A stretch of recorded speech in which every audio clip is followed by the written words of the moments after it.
MP মহোদয় নিখোঁজের পরে এমপি মহোদয় যে প্ল্যাটফর্মটা ছিল, আপনারা জানেন যে আওয়ামী লীগের ভিতরে অভ্যন্তরীণ কোন্দল আছে, দুটি গ্রুপ আছে।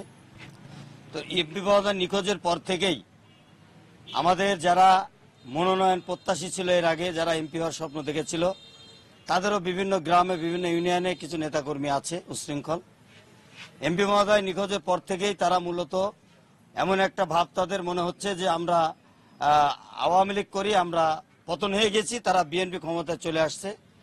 বিভিন্ন গ্রামে গঞ্জে আমাদের নেতাকর্মীদেরকে হুমকি ধামকি, বিভিন্ন ব্যবসা প্রতিষ্ঠানের কেড়ে নেবে, দখল করবে, এই ধরনের হুমকি ধামকি যারা অব্যাহত রেখেছিল। 100% কপার কন্ডেন্সারে তৈরি ভিশন ফ্রিজ, তাই গুণে মানে অটুট থাকে বছরের পর বছর। সেই নেতাকর্মীরা আজকে আমাদের কাছে এসেছিল যে আমাদের বিভিন্ন জায়গায় এরকম হুমকি ধামকি বা বিভিন্ন ভাবে আমাদের শারীরিক নির্যাতন করবে, এরকম একটা ষড়যন্ত্র চলছে। তো এই বিষয়টা এখন আপনারা আমাদের কি সলিউশন দেবেন? তৎক্ষণাৎ নেতাকর্মীদেরকে নিয়ে আমরা কোনো আনুষ্ঠানিক না, অফিসিয়ালও না, আনঅফিসিয়াল, তাদেরকে নিয়ে আমরা বললাম যে আমরা ঐক্যবদ্ধ আছি। আনোয়ার আজিম আনার এমপি মহোদয়ের যে প্ল্যাটফর্ম, এই প্ল্যাটফর্মটা কালীগঞ্জের আওয়ামী লীগের বাস্তবতায় 80 আর 20। আমাদের পক্ষে এখনো এমপি মহোদয়ের পক্ষে এখনো 80% আওয়ামী লীগের জনসমর্থন সহ দলমত নির্বিশেষে সর্বসাধারণের জনসমর্থন আছে। ইনশাল্লাহ আমরা চেষ্টা করব যে আমাদের আওয়ামী লীগের কোন নেতাকর্মীকে যাতে আমাদের শরীরে এক বিন্দু রক্ত থাকতে যাতে কোনো নেতাকর্মী ক্ষতিগ্রস্ত না হয়। আনোয়ার আজিম আনার এমপি মহোদয় শোককে শক্তিতে রূপান্তরিত করে জননেত্রী শেখ হাসিনার যে সিদ্ধান্ত আসবে আগামীতে, সেই সিদ্ধান্তের উপরে সবাই অনড় থেকে ইনশাল্লাহ আমরা আগামী দিন যে কোনো বৈতরণী, যে কোনো কর্মসূচি দলীয় আমরা ইনশাল্লাহ পালন করব।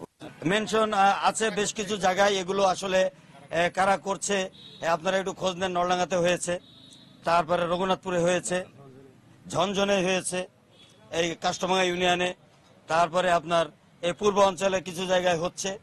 মানে হুমকি দিচ্ছে আর কি এখন থেকেই, যে আর 2-1 দিন গেলে তারা আগ্রাসী ভূমিকায় যাবে, এমন একটা টেন্ডেন্সি তাদের। তো তার থেকে আমাদের নেতাকর্মীদের সতর্ক থাকতে বলেছি। আইন শৃঙ্খলার অবনতি যাতে আমাদের নেতাকর্মী দ্বারা না হয় বলেছি। যে কোনো সুবিধা অসুবিধা হলে আমাদেরকে ফোন দিতে, আমরা প্রশাসনের সহায়তা নিয়ে আমরা সেই দুষ্ট লোকদেরকে আমরা দমন করবো ইনশাল্লাহ। তাদের একটা গ্রুপ আছে, আপনারা সকলে জানেন, আমি কারোর নাম বলবো না, আমি নাম মেনশন করতে চাই না। আপনারা খোঁজ নেন কারা কারা এমপি হতে চেয়েছিল, কারা মনোনয়ন প্রত্যাশী ছিল, কারা গ্রুপিং করে, কারা এমপি মহোদয়ের বিপক্ষে অবস্থা নিয়েছে, এটা তো আপনারা জানেন। সব এটা আমার মুখ দিয়ে শোনার কোনো দরকার নেই।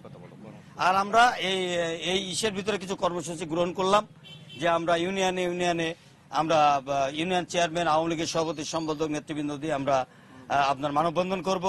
বিভিন্ন সামাজিক সংগঠন তারা আমাদের সাথে যোগাযোগ করছে যে ভাই আমরা মানববন্ধন করব, আমরা বিভিন্ন কর্মসূচি দেব। তো আমরা আসলে বিভিন্ন সামাজিক সংগঠনকে আমরা বলেছি যে আমরা রাষ্ট্রীয়ভাবে আমাদের নির্দেশনা না আসা পর্যন্ত আমরা ওইভাবে করতে পারবো না। তবে আমরা যারা ইউনিয়নে যারা জনপ্রতিনিধি, এমপি মহোদয় জননেত্রী শেখ হাসিনার নৌকার মাধ্যমে আমাদেরকে বানিয়ে রেখে গেছে, আমাদের যেটা প্রয়োজন আমরা তার জন্য করব, জনপ্রতিনিধি যারা আছে। এবং এই নৃশংস হত্যার আমরা বিচার চাই, যদি হত্যা হয়ে থাকে। আর নৃশংস হত্যা হয়ে থাকলেই আমাদের লাশটাকে আমাদের ফেরত দিতে হবে, এবং এই লাশটা নিয়ে আমরা যাতে জানাজার মাধ্যমে আমরা তাকে কবরস্থ করে আমরা অন্তত তার কবরের সামনে গিয়ে যাতে জিয়ারত করতে পারি আল্লাহর দরবারে, তার জান্নাতের জন্য আমরা এই আশাবাদ ব্যক্ত করছি। ধন্যবাদ আপনাদের। কালকে আপাতত আমাদের কোনো কর্মসূচি